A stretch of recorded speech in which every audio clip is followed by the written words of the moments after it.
Hey, it's Northern Soul. You're watching. Oh God, I'm dyslexic. Yay!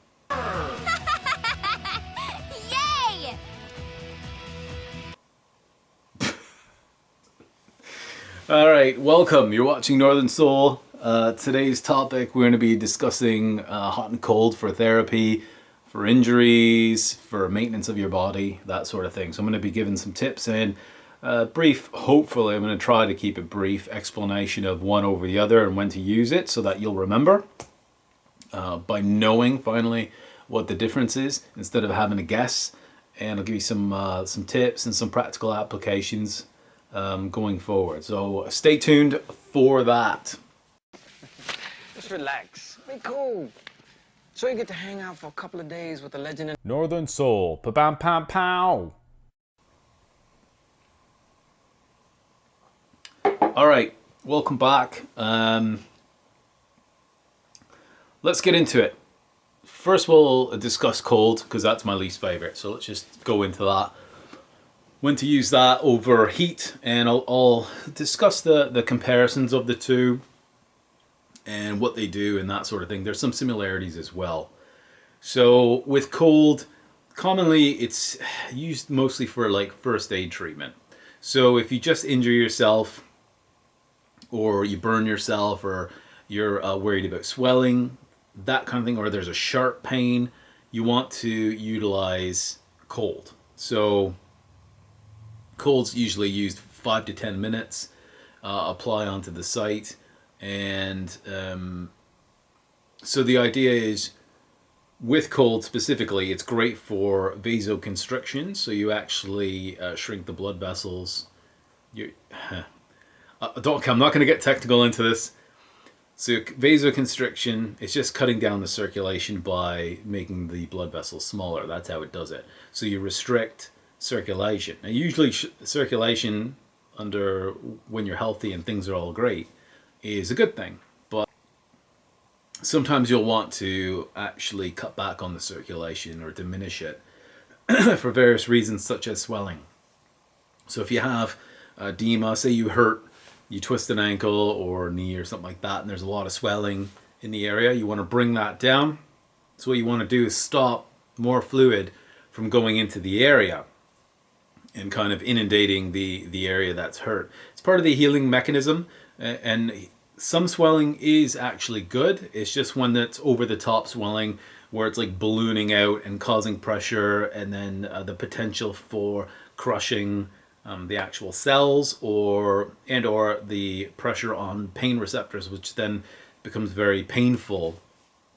And then also an issue with movement of the joint. If you need to move the joint, there's going to be that swelling that's kind of restricting the movement as well, which is, I mean, if you hurt yourself, you shouldn't be really moving the joint a lot. But anyways, we're talking about hot and cold. So cold helps diminish the circulation, which kind of slows down how much stuff goes into the area, which then gives an opportunity for the fluid that is there to be drawn out, hopefully through efficient means. So that's swelling. As far as so circulation decrease is one of the reasons for cold. Another reason for cold is to actually numb the nerves, so to make them dumb, in the sense that numb and dumb, in the sense that the information isn't going to trigger the actual stimulus of that information. So the pain receptor is not going to send information to the brain saying, ow, basically. Like, ow, this hurts. So you want to diminish that. So how it does that is that it slows the chemical reaction down to a point where it's not firing fast enough to receive the information, so it doesn't hit a threshold. Once you don't hit that threshold, the nerve doesn't activate, and then you don't get the impulse, the information going to the brain saying, ow. Okay, so we want to numb the nerves, mitigate or decrease circulation in the area, or increase the sensation of cold. So if you have like a burn, like sunburn, or you burn yourself on a stove or whatever, you could use the cold receptors in the nerves to your advantage. So you're going to have the heat receptors telling you, ow, that's hot, and it's going to have the burning sensation. If you put cold on it, then it activates the cooling or the cold receptors, which will kind of negate or help minimize the sensation of the burn. So those three things in combination, so activating the cold receptors, numbing the nerve so it cancels out the information going to the brain, and also the decrease in circulation. That's how ice works, or cold in the area. So there's a number of ways to use cold, whether it's ice, water, like cold water from a tap. You can even use like chemical. Well, I'll get into that later. I'll show you a bunch of stuff you can do. But ice typically is the most popular, other than those cold packs, or running under like cold water. So if you just burn your hand, get to your faucet, put the cold water on, stick your hand under there to try to dissipate the heat that's potentially generated within the within your fingers, or whatever you burned in that case. Now with heat, it works a little bit differently, and in most cases the opposite. So with heat, what you're doing is you're increasing circulation. So it actually dilates. It's a vasodilator. It opens up the blood vessels to let more blood come through, and or to help with drawing out excess fluid in the area. So you're talking lymph drainage as well. One of the cool parts is it also makes connective tissue a bit more malleable. So you're talking like scar tissue in that. So if you're going to work on it as a therapist, you apply heat first, and then what happens is that you find the tissues easier to break down, which is pretty cool.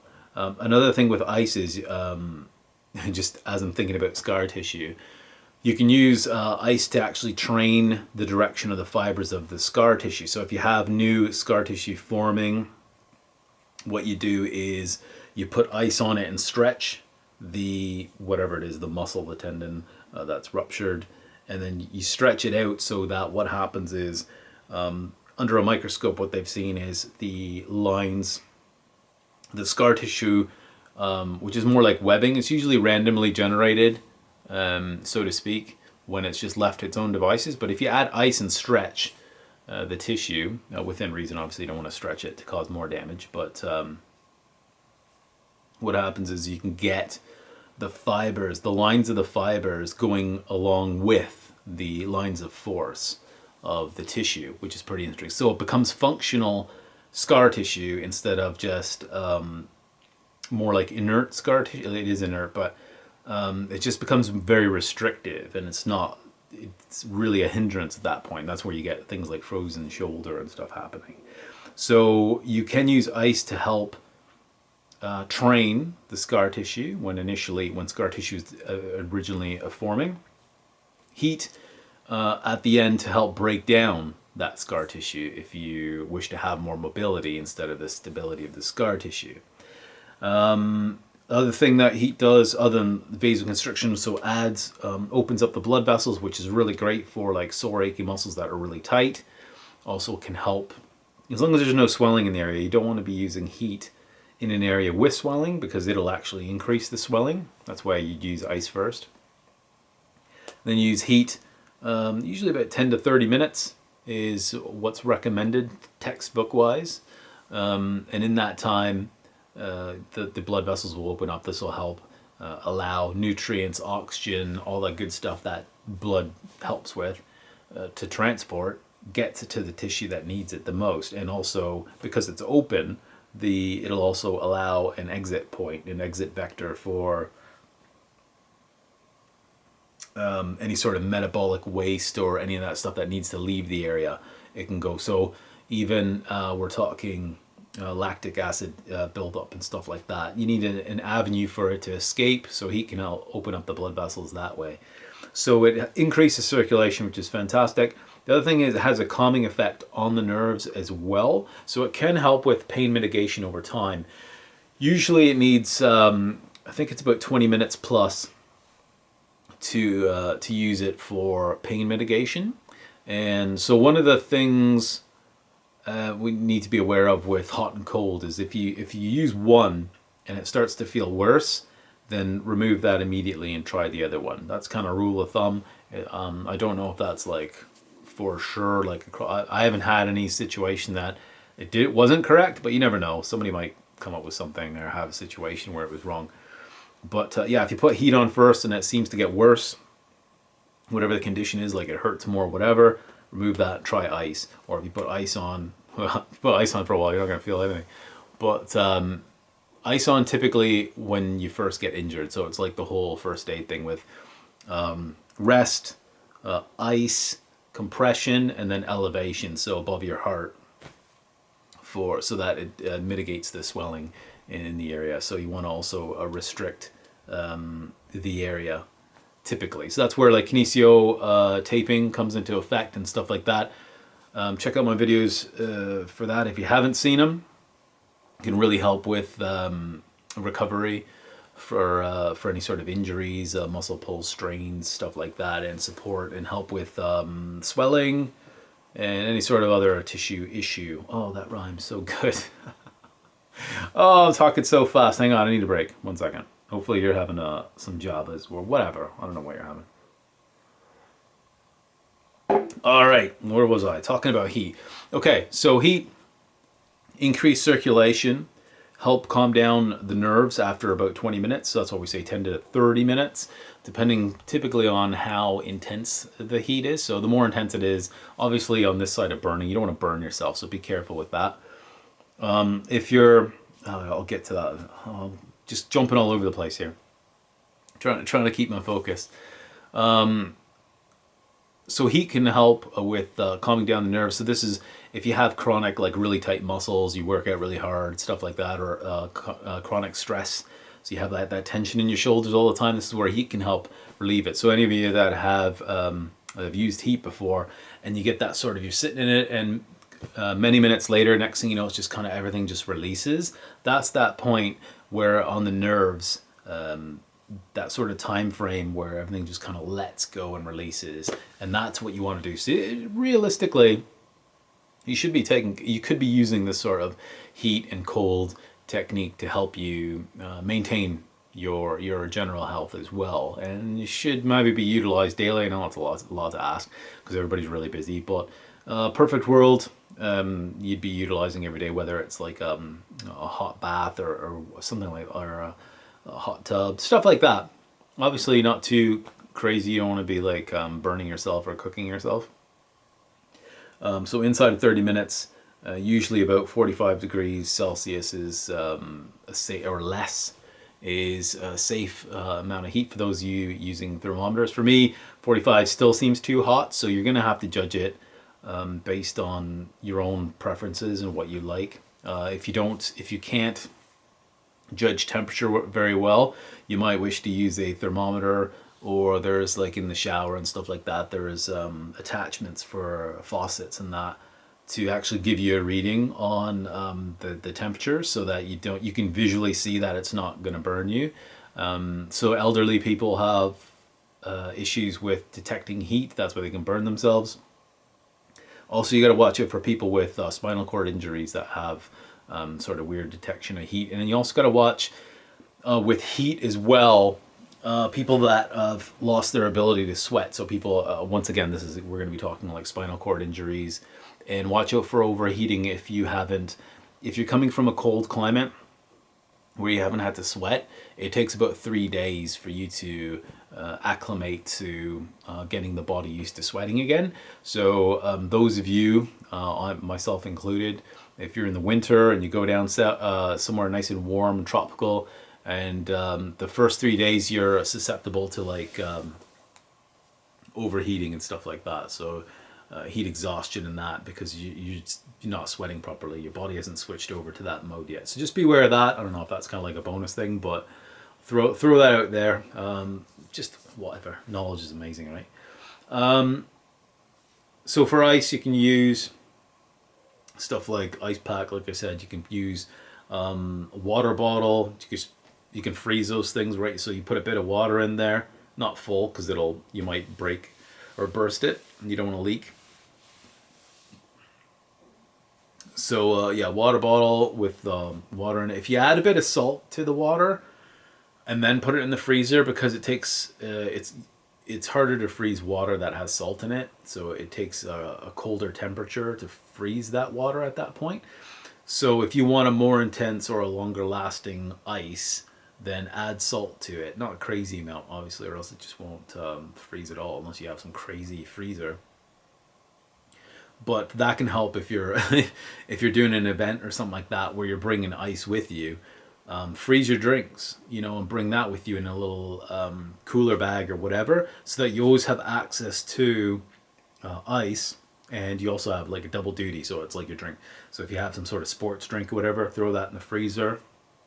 Let it just be ice cube, pretty much. As long as it's not carbonated. If it's carbonated beverage, then it'll kill the carbonation in it and ruin your drink. So as long as it's non-carbonated, you can do that.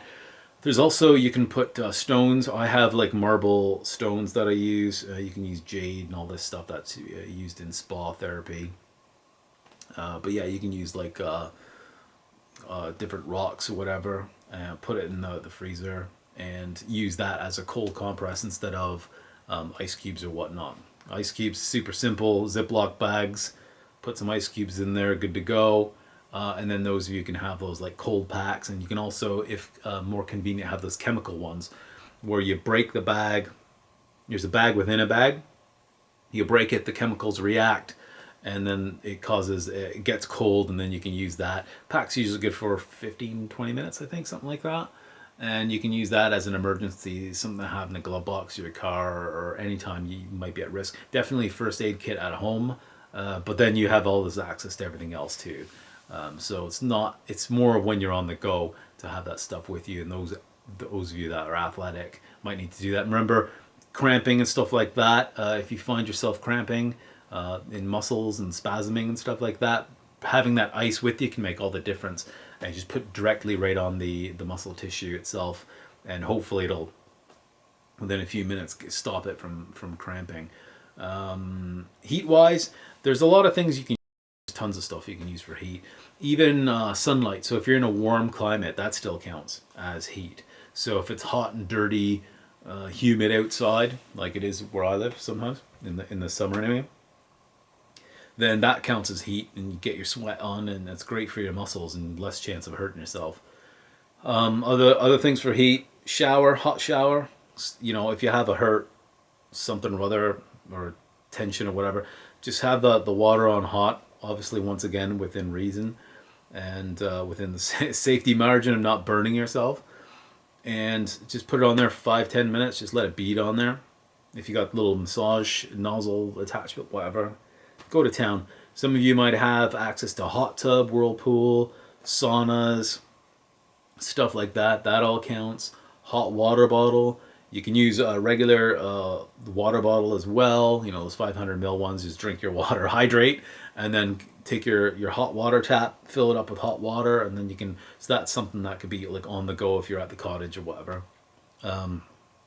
You can use that, and then you can use the pressure of it as well. Same with the rocks. You can get like a wash basin, fill it up with hot water, put some rocks in it, and you can use that and just kind of press up on it and use that as a tool, because it's hard your hands aren't going to be warm enough, but you can use those rocks on your shoulders, or whatever that hurts your legs, and then you also get that pressure effect. So it's kind of like a massage tool mixed with the heat.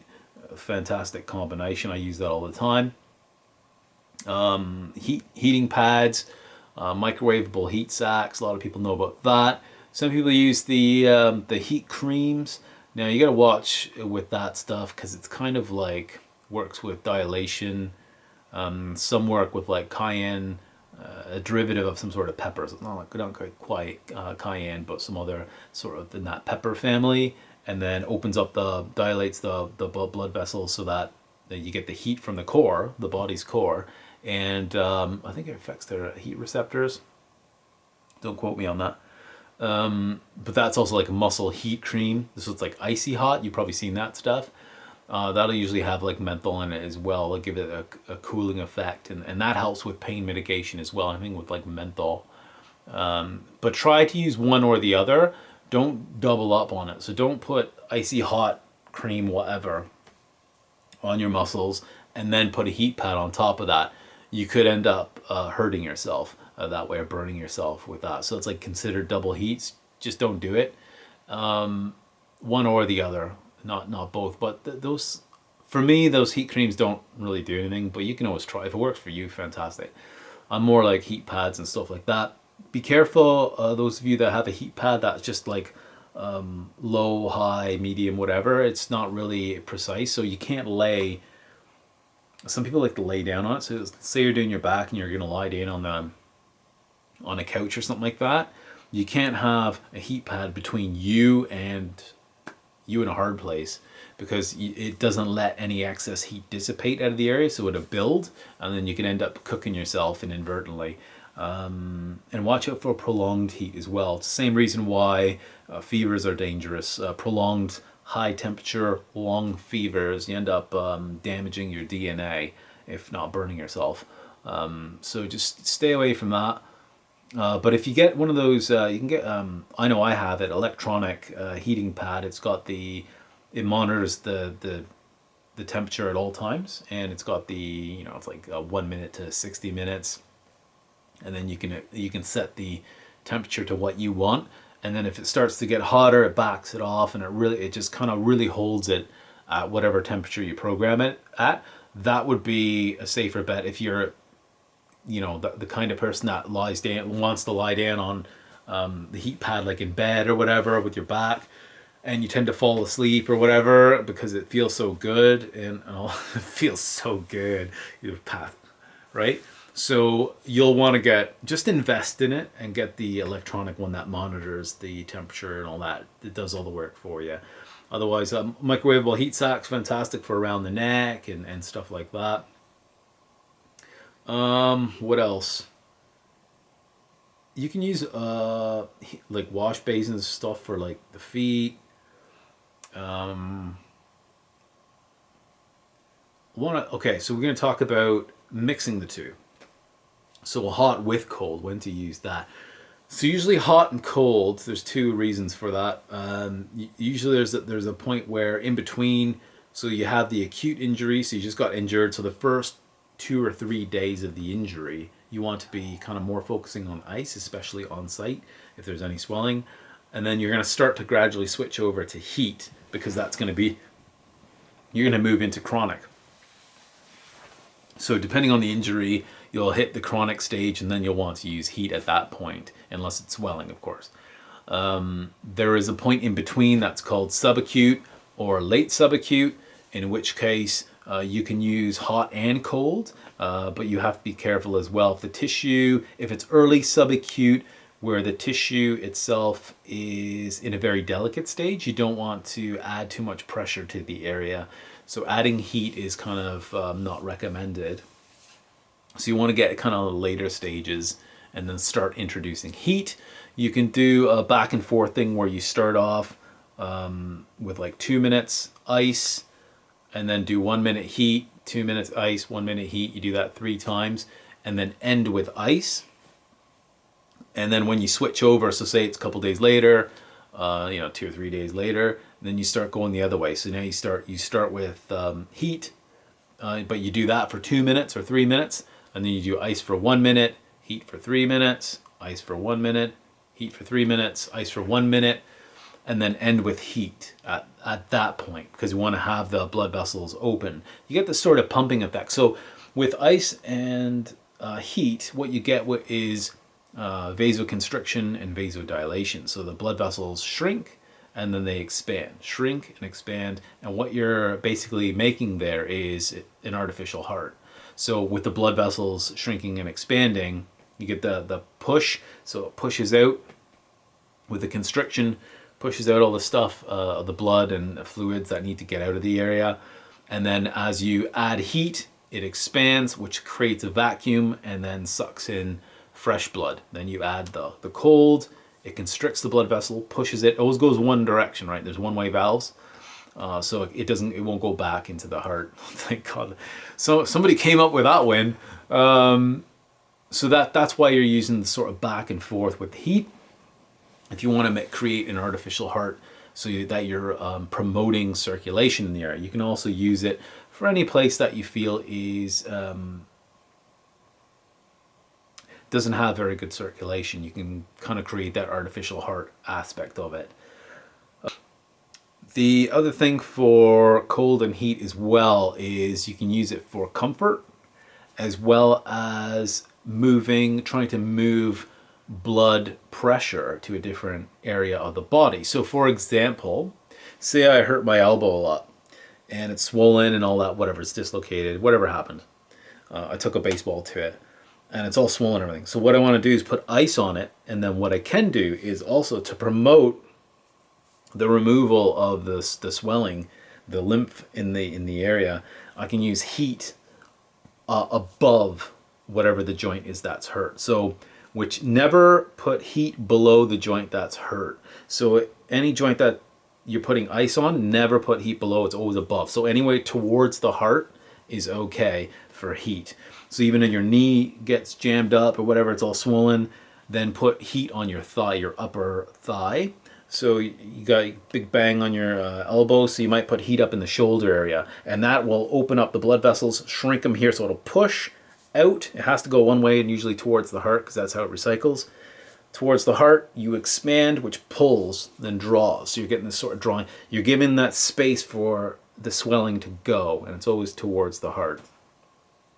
So hopefully that helps. The other thing is for people that suffer migraines, or if you have like pressure in the head, one thing you can do is use like a bag of ice or frozen peas or whatever you have on the top of the head. That will help constrict the blood vessels, and then so stop allowing more more fluid into the area. And then you can put your feet, or you can put some heat on your thighs or some large muscle, or you can get like a wash basin with hot water and put your feet in it. That'll open up and dilate the blood vessels in your feet, and then encourage to draw some of that blood to another part of your body, thereby taking some of the pressure off. So that can, for some people, depending on what causes your migraine, it might end up stopping a migraine as it's about to start. If you know your symptoms, you might be able to cancel it right there. So just keep that in mind. You can, with hot and cold, strategically move pressure around with where you want to promote circulation and to decrease circulation. So so hopefully that's helpful. Any precautions? Watch out people that cannot detect heat or cold properly. Don't get carried away. More isn't sometimes better.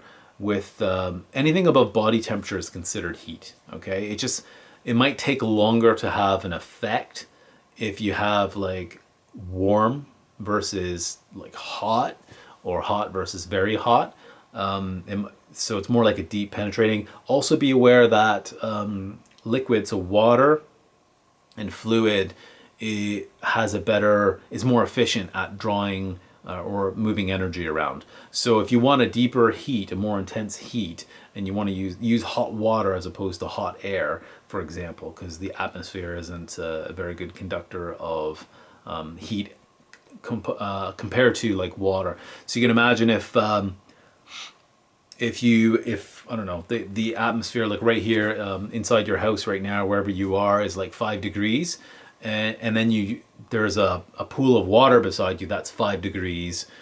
You can imagine, just jump into the pool of water and it'll feel so much colder. It's because it's so efficient at sucking the heat out. It'll just draw the heat right out of you and steal your energy, so to speak, I guess technically, to excite their atoms. Oh God, I've gotten all technical now. Let's get away from that.